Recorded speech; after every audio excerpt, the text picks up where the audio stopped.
കണ്ണുവെച്ചിട്ടാണാവോ നമ്മുടെ കുടുംബം ഇങ്ങനെ തകർന്നു പോയത്? നമ്മൾ ആരും ദ്രോഹിക്കാതെ ജീവിച്ചവരല്ലേ. നമുക്ക് ഒരു നല്ല ജീവിതം വേണമെന്ന് ആഗ്രഹിക്കുന്നത് തെറ്റാണോ? ദൈവം എന്താണാവോ നമ്മളെ മാത്രം ഇങ്ങനെ പരീക്ഷിക്കുന്നത്? ദൈവത്തിനെ കുറ്റം പറഞ്ഞിട്ട് കാര്യമില്ല ദേവകി. ആണൊരുത്തനെ ഉള്ളെന്ന് കരുതി കാർത്തിയെ തലയിൽ കയറ്റി വെച്ചതാ നമ്മൾ ചെയ്ത തെറ്റ്. ഇപ്പോഴവൻ ഈ കുടുംബത്തെ ഒരു പ്രതിസന്ധിയിലേക്ക് തള്ളിവിട്ടിട്ട് സുഖമായിട്ട് ഒളിച്ചോടിപ്പോയി.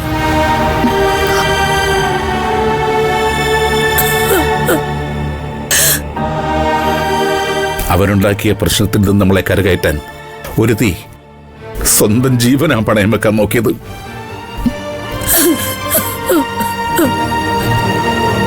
എല്ലാം എന്റെ തെറ്റാ. എല്ലാത്തിനും എന്റെ മകനുണ്ടാവുന്ന കരുതിപ്പോയി. എന്തിനാ ഇങ്ങനെ സ്വയം പഴിക്കുന്നേ? തെറ്റിയത് അവനല്ലേ.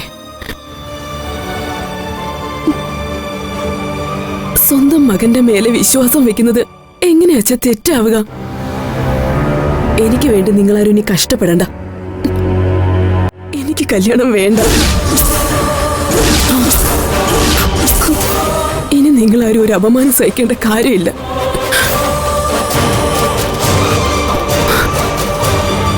കല്യാണം കഴിക്കാതെ ആരും ജീവിക്കുന്നില്ലേ?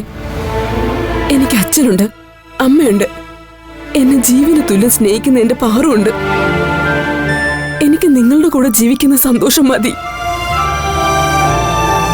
കോടി രൂപ സ്ത്രീധനം കൊടുത്ത് കയറുന്ന വീട്ടിൽ പോലും ഈ സന്തോഷവും സമാധാനവും കിട്ടില്ല. ഇനി എന്റെ കല്യാണത്തെ പറ്റി നിങ്ങൾ ആരും ചിന്തിക്കരുത്.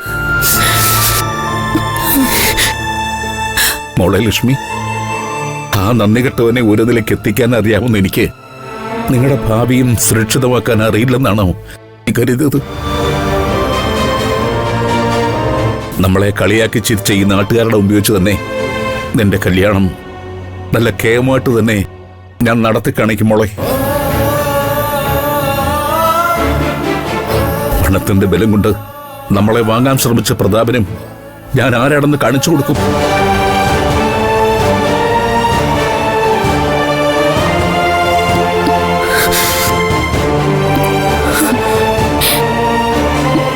എന്റെ മക്കളൊന്നും പേടിക്കണ്ട.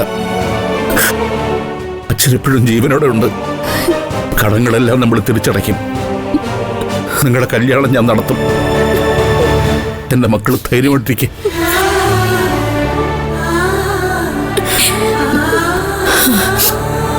കടത്തിന്റെ കാര്യം പറഞ്ഞപ്പോഴാണ് ഓർമ്മ വന്നത്. നടേശൻ ചേട്ടനെ ഒന്ന് കാണണ്ടേ? നടന്നതെല്ലാം അദ്ദേഹത്തോടൊന്ന് പറഞ്ഞാൽ ചിലപ്പോ പലിശ തിരിച്ചടയ്ക്കുന്നതിന് ഒരു സാവകാശം കിട്ടിയെന്ന് വരും. ഇത്രയൊക്കെ നടന്നിട്ടും ഒന്നറിയിച്ചില്ലല്ലോ എന്നുള്ള വിഷമം അദ്ദേഹത്തിനുണ്ടാവരുത്.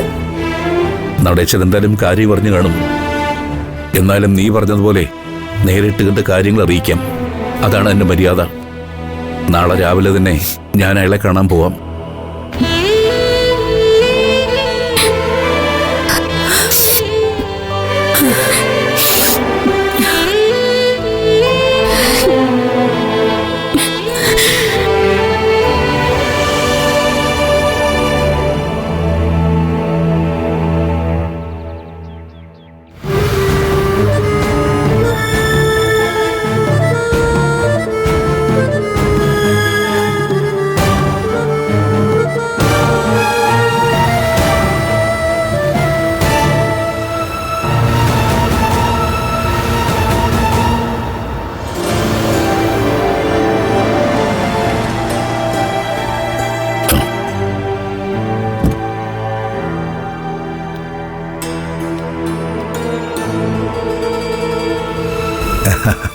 വാ, പതുക്കെ പതുക്കെ ഇറങ്ങ്.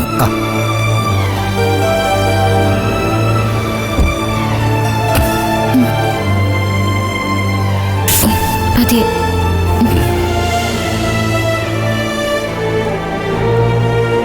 നിങ്ങൾ എന്താ ഇവിടെ തന്നെ നിന്നത്?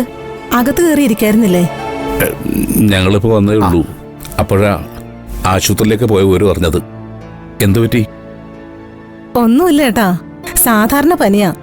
ഈ മനുഷ്യൻ വെറുതെ ടെൻഷൻ അടിച്ച് ആശുപത്രിയിലേക്ക് കൊണ്ടുപോയതാ. ഞങ്ങളുടെ വീട്ടിലൊരു പ്രശ്നം ഉണ്ടായി. നടന്നതെല്ലാം ഞങ്ങൾ അറിഞ്ഞു ചേട്ടാ. നിങ്ങളുടെ കുടുംബത്തൊരു നല്ല കാലം വന്നു എന്ന് പ്രതീക്ഷിച്ചിരിക്കുമ്പോ ഇങ്ങനെ സംഭവിച്ചത് കഷ്ടമാണ്. ചേട്ടൻ ഒരിക്കലും പ്രതീക്ഷ കൈവിടരുത്. അധികം വൈകാതെ ചെയ്ത് തെറ്റ് മനസ്സിലാക്കി കാർത്തി വീട്ടിലേക്ക് തിരിച്ചു വരും. ഇനിയും വന്നാലും വന്നില്ലേലും കുടുംബത്തിനൊരുപോലെയാ.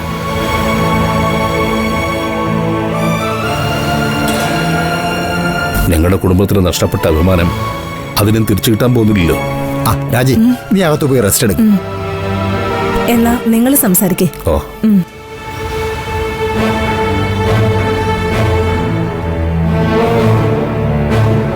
കാര്യങ്ങളെല്ലാം നടേശൻ അറിഞ്ഞു കാണുമല്ലോ. വീട്ടിൽ എന്തൊക്കെ പ്രശ്നങ്ങളുണ്ടെങ്കിലും നിങ്ങളെ വിശ്വസിച്ച് എന്നെ ഏൽപ്പിച്ച കാശ് ഞാൻ തിരിച്ചു തന്നിരിക്കും.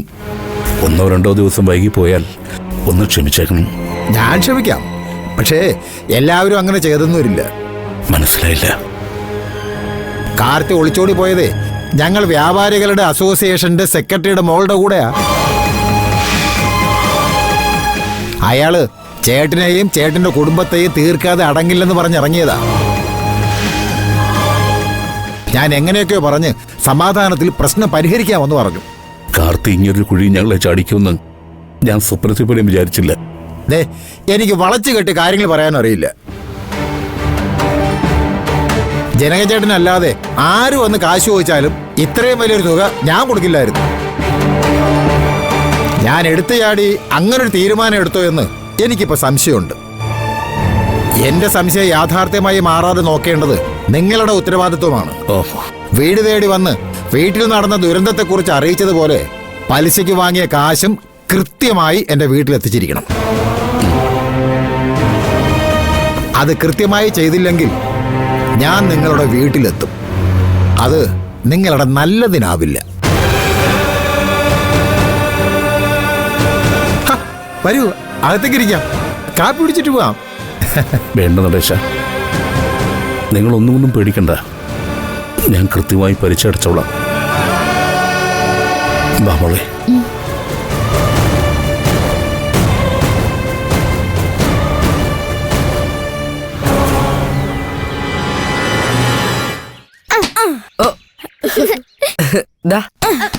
അയ്യോ പോയി. അടിക്കാതടാ, ഞാൻ ചെന്ന് എടുക്കാം. നീ എടുക്ക്. ഇനി ദൂരോട്ട് അടിക്കല്ലേ. ദാ പിടിച്ചോ.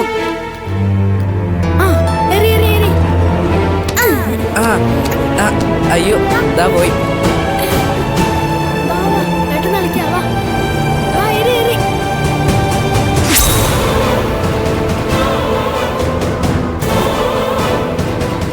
ചേട്ടന് ജോലി കിട്ടുന്നതിന് മുൻപ് ഞാൻ കടം വീട്ടു അമ്മാവാ. ഇവരുടെ പൊന്നുമോൻ കാർത്തിക് പഠിച്ച കള്ളനാണ്. ടൗണിൽ ഓയിൽ മില്ല് നടത്തുന്ന സദാശിവന്റെ മകൾ സ്വാതിയുടെ കൂടെ ഇന്നലെ അവ ഒളിച്ചു. ഞാൻ അപ്പോഴേ പറഞ്ഞതാ ഈ കുടുംബത്തിൽ നിന്ന് പെണ്ണ് ആലോചിക്കേണ്ട. അന്ന് ഇളയ മകള് മോഷണം നടത്തി നാട്ടുകാരുടെ മുന്നിൽ നാണം കെട്ടു. ഇന്ന് സ്വന്തം മകൻ വീട്ടിലെ സ്വർണം മോഷ്ടിച്ചു മുങ്ങി. ഇത്രയും നാണം കെട്ടൊരു കുടുംബത്തെ ഞാൻ എന്റെ ജീവിതത്തിൽ കണ്ടിട്ടില്ല. പെൺകുട്ടികൾക്ക് പട്ടണത്തിലെ സ്റ്റിച്ചിങ് യൂണിറ്റിൽ തുന്നൽ ജോലിക്കുള്ള അവസരം. എക്സ്പീരിയൻസ് ഇല്ലാത്തവർക്ക് ജോലി പഠിപ്പിച്ചു കൊടുക്കപ്പെടും. കഷ്ടപ്പെട്ട് ജോലി ചെയ്യാനുള്ള മനസ്സ് മാത്രമാണ് ആവശ്യമുള്ളത്. താല്പര്യമുള്ളവർക്ക് നോട്ടീസിൽ കാണുന്ന നമ്പറിലേക്ക് വിളിക്കാം.